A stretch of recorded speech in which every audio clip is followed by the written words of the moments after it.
Welcome to the Heavy Spoilers Show. I'm your host Paul, and this video we're breaking down Evil Dead Birth.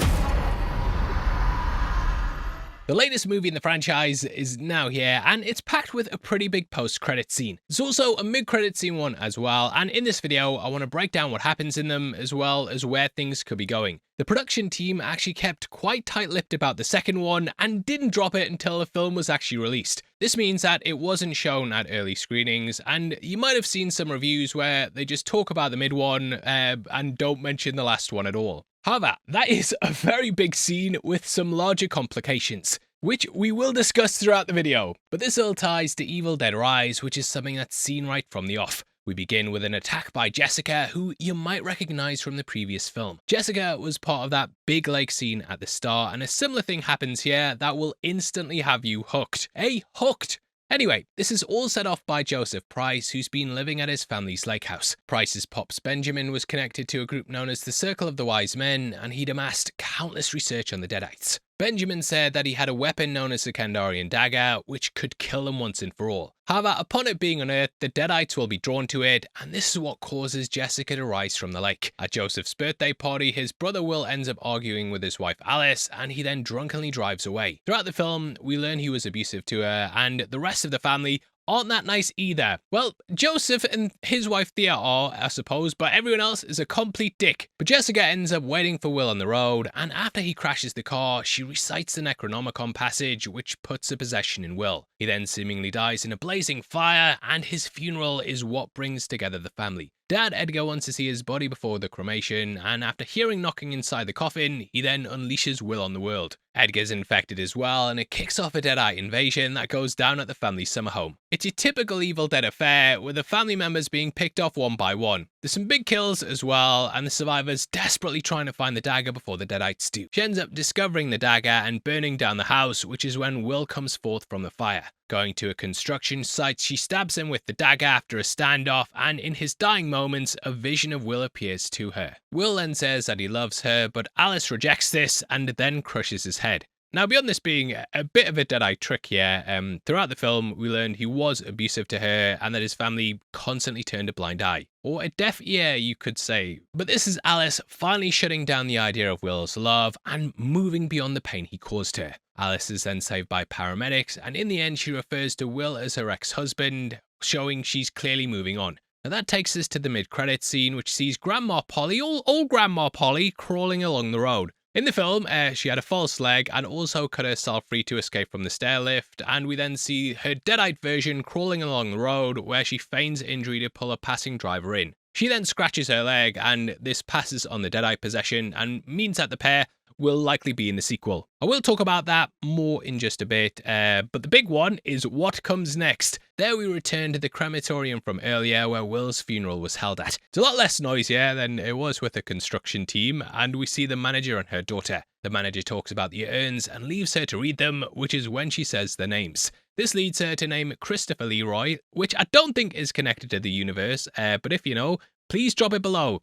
It's possibly someone who worked on the film, or hell, it might even be teasing a character in an upcoming movie, which I do have a theory on. Flashbacks are possible as well, which we'll talk more about in just a bit. But the next name is Ellie Bixler, who was of course the mummy in Evil Dead Rise. Appearing at a mirror, the child then goes over, and Ellie then appears behind her before snapping her neck. She then utters the words, "Mommy's back," and it's at this point we cut to black. And whew, for all the issues I had with the movie, it was great seeing Ellie return. However, it also creates a hell of a lot of questions. I'm pretty sure I just saw her ashes, mate. Like, I watched the last movie and there's no way she was coming back from that. She was thrown into a tree shredder, so I don't even know how you'd collect her body out of that and then cremate it. Well, you see, kids, Hollywood loves returning characters, and this franchise hasn't really had a character that's impacted people as much as Ash has, but yeah, the mummy was a pretty big deal. So, somehow Ellie returned. Now, but on a serious level, Ellie's return actually highlights the deeper complications that the Deadites now bring. In the past, if you destroyed the body, that normally meant the entity either was completely gone or had to find a new body for possession. I think it highlights how powerful they're getting and how they've hit the point of surviving even past cremation. We saw in the opening how Jessica was able to boil someone alive in a lake, and the Deadites in this movie seem much stronger. This is to the point that the dad, Edgar, is able to shoot himself several times in the head and shrug it off like absolutely nothing's happened. Sure, you know they have had powers in the past. They do get mortal wounds and stuff and still come back from it. But this film seems to go way beyond anything we've seen before. The fact that Ellie's back after being cremated, yeah, the stakes are quite high. It also plays off the idea of mirrors, which is something that's been laced throughout the series. Beyond that, I hate to break it to you, mate, but ashes all get mixed together in funeral homes, and they kind of just scrape them together. So I did wonder as well if that meant her ashes were mixed with Christopher Leroy's, and whether he could be a villain going forward as well. Also, Ash being the series' big main character, Ashes, did wonder if there was a connection there too, but we may be reaching as per usual. Now, we do know that Evil Dead Wrath is the film that's coming next, and that's going to be set during 1972. This will obviously be a prequel to the first film, but there is the possibility that they could still carry the story forward and have elements of that take place in the present. Whether it's connected or not to this one is a bit sketchy, but they could use that to explore something like the Circle of the Wise Men. These movies all kind of have their through threads, and this film even has a Necronomicon from the 2013 film. Benjamin also knew Professor Noby as well, so I would say it's all connected. Now, Evil Dead Wrath could show bits with Benjamin, and we could also learn more about the past. Also, right, and I'm sure this was in the film, but I just want to preface this by saying I'm not 100%, as it was a bit blurry. I'm watching it on a big screen. I didn't get to pause it. It was at the cinema. I couldn't say, "Excuse me, sir, can you rewind that? I need to look at that photo." But yeah, I'm sure when the grandma was going up the stair lift, that one of the photos on the wall showed Ash. Looked a lot like Bruce Campbell, and I did wonder if he was actually the granddad. I think that's something they could definitely explore in a prequel, or it might just be a fun little Easter egg.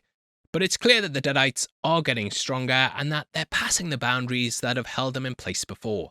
So I think that the dagger is going to be paramount, because that's the one thing that can defeat them, and yeah, going forward, they're all going to be coming for that.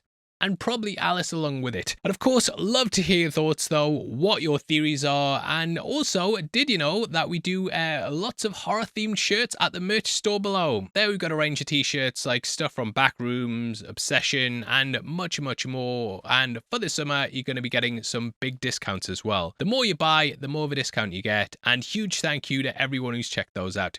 Now, as for my thoughts on this movie, I know it's going to be controversial, mate. I know before you start, but I don't know if this movie was for me. I do like the franchise, I swear down, but yeah, I did kind of have mixed feelings on this. Now, I saw this last night, and normally I come out and I start work on the video straight away, but this was something that I felt I needed to process. I have to say, it was full of some really good scenes. There were some great camera techniques, and they did some fantastic stuff when the Deadites are like crawling on the ceiling and then going up the wall and then going along the other wall while dragging Alice. And yeah, there's also that great one-shot scene where she crawls along the floor and there's attacks just going on around her. However, I don't know if I'm getting older now, but I thought the film was just, I don't know, a bit too much. Bit too mean it was, mate. Where's the Deadite popping its head out the floor and taking the piss and making some jokes? I think Sam Raimi really added a lot to the original movies, and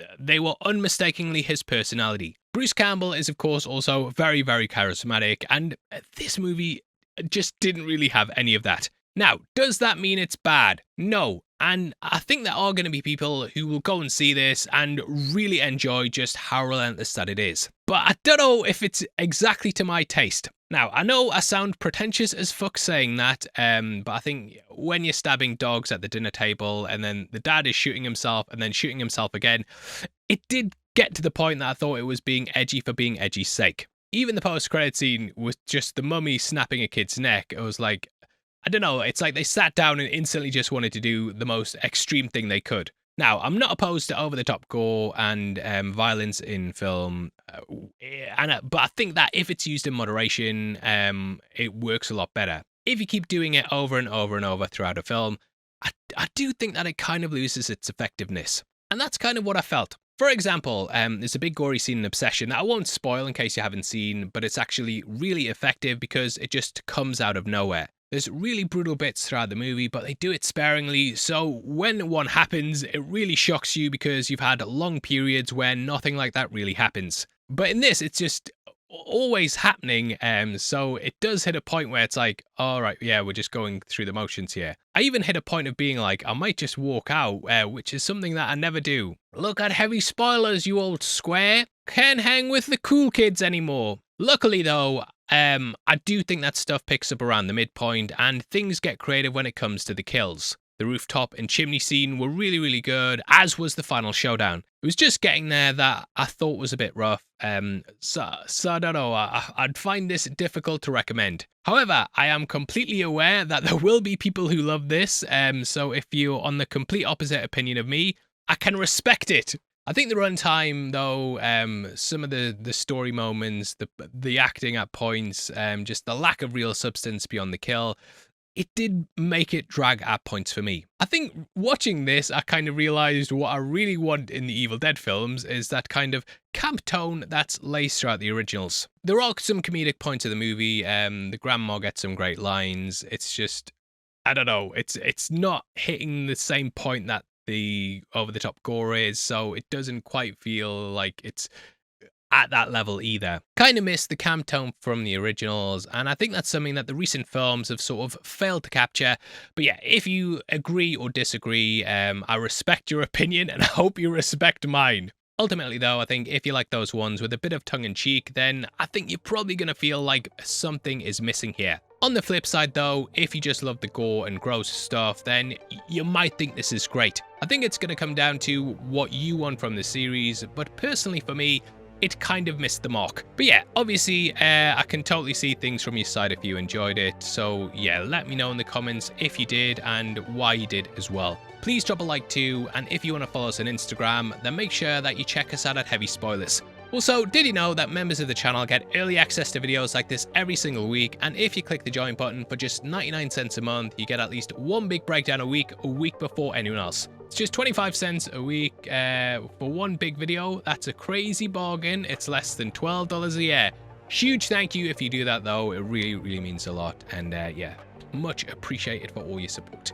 Now, if you want something else to watch, we've got a big breakdown of Obsession on screen right now. So if you've seen that film, if you haven't seen it, if you want to know what's going on with it, the deeper layers and stuff, then definitely head over there right after this. If not though, huge thank you for sitting through this video. I've been your host, Paul. You've been the best, and I'll see you in the next one. Take care. Peace.